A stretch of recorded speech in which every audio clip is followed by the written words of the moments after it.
जैसा कि हम सभी जानते ही हैं कि 8 अगस्त को कोलकाता के आरजी कर मेडिकल हॉस्पिटल में एक 31 साल की ट्रेनी डॉक्टर की बॉडी उस हॉस्पिटल के सेमिनार हॉल में मिली।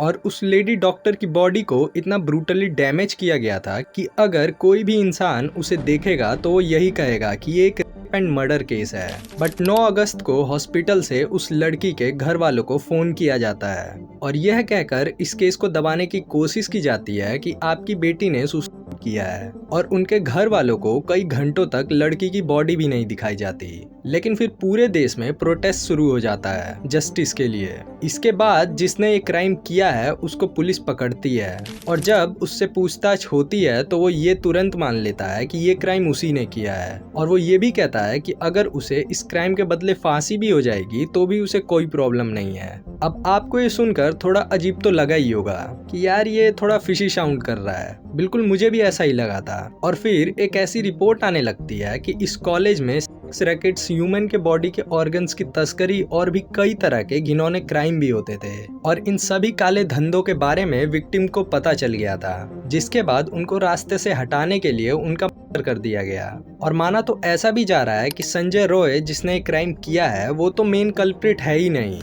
कुछ इंपॉर्टेंट लोगों को बचाने के लिए उसे बलि का बकरा बनाया जा रहा है। और इस क्राइम के बाद इसको दबाने में सबसे ज्यादा जिस पर शक है वो है इस कॉलेज का प्रिंसिपल संदीप घोष। क्योंकि हैरान करने वाली बात यह है कि ये सब जब हुआ तो इसके 3 दिन बाद उस कॉलेज के प्रिंसिपल संदीप घोष ने उस कॉलेज से रिजाइन कर दिया और फिर इसके कुछ घंटे बाद ही उसे दूसरे कॉलेज का प्रिंसिपल बना दिया गया। और आखिर में सबसे बड़ा जो एलिगेशन लग रहा है वो लग रहा है वेस्ट बंगाल की सीएम ममता बनर्जी पर और उनकी पार्टी टीएमसी पर। अभी के टाइम पर पूरे देश की जनता ममता बनर्जी पर काफी ज्यादा भड़की हुई है और उन्हें रिजाइन तक करने के लिए भी कह रही है। क्योंकि लोगों का मानना है कि संजय रॉय और प्रिंसिपल संदीप घोष टीएमसी के काफी खास लोग हैं और ये सब कारनामा केवल टीएमसी के कुछ इंपॉर्टेंट लोगों को बचाने के लिए किया जा रहा है। और ममता बनर्जी अपनी सत्ता को बचाने के लिए इस केस को भी दबा रही हैं। और अगर बात करें पुलिस की तो कोलकाता के लोगों को पुलिस पर जरा भी भरोसा नहीं है, जिस वजह से अब इस केस की इन्वेस्टिगेशन सीबीआई कर रही है।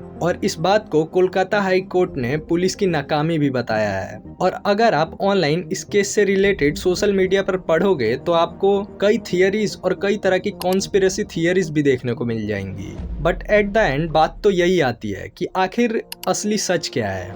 ये तो हो गई एक केस की बात जिसके बारे में आपको हर न्यूज चैनल सोशल मीडिया पर देखने को मिल रहा है। बट क्या आपको पता है कि कोलकाता खबर के बाद उत्तराखंड से एक न्यूज आ रही है कि वहां भी एक नर्स के साथ ऐसा ही एक हादसा हुआ है। इस केस में बस ड्राइवर और बस कंडक्टर शामिल थे। महाराष्ट्र के भी एक स्कूल में एक क्लीनिंग स्टाफ द्वारा 3 और 4 साल की छोटी बच्ची के साथ सेक्सुअल अब्यूज करने की भी न्यूज आ रही है। बेंगलोर में 21 साल की कॉलेज स्टूडेंट पार्टी करके घर जा रही थी और उसके साथ भी ऐसा ही हुआ। अब ये सब सुनकर आपको लगेगा कि पिछले कुछ दिनों में कुछ ज्यादा ही होने लगे हैं, बट ऐसा नहीं है। एक रिपोर्ट के अकॉर्डिंग साल 2022 में टोटल 31,000 केस रजिस्टर हुए थे, यानी कि एक दिन में लगभग 85 केसेस। और हाँ, ये बस मैं टोटल रजिस्टर्ड केसेस के बारे में बता रहा हूँ। कई लोगों ने तो अपनी इज्जत खोने के डर से और क्रिमिनल के पावरफुल बैकग्राउंड के डर से अपनी कंप्लेंट रजिस्टर भी नहीं करवाई होगी। आपको शायद ये सुनकर बुरा लगेगा, मगर हर रोज हो रहे हैं लेकिन उनकी रिपोर्टिंग नहीं हो रही। आउटरीच और प्रोटेस्ट भी हर रोज नहीं हो रहे। सबसे पहला जो प्रोटेस्ट और आउटरीच हुआ था वो हुआ था साल 2012 में निर्भया केस के वक्त। और फिर अब 12 साल बाद 2024 तक लगभग 6 या 7 बार ऐसे प्रोटेस्ट और आउटरीच देखने को मिले हैं। बट फिर भी हमारे देश में कुछ भी नहीं बदला। और सैडली ये कहना पड़ेगा कि प्रोटेस्ट के बाद भी देश में के केसेस बढ़े ही हैं। और ऐसी बात नहीं है कि प्रोटेस्ट और आउटरीच करना गलत है। ऐसी की न्यूज पढ़कर ऐसा करना हमारे अंदर के इमोशन को शो करता है। बट बाकी जो 80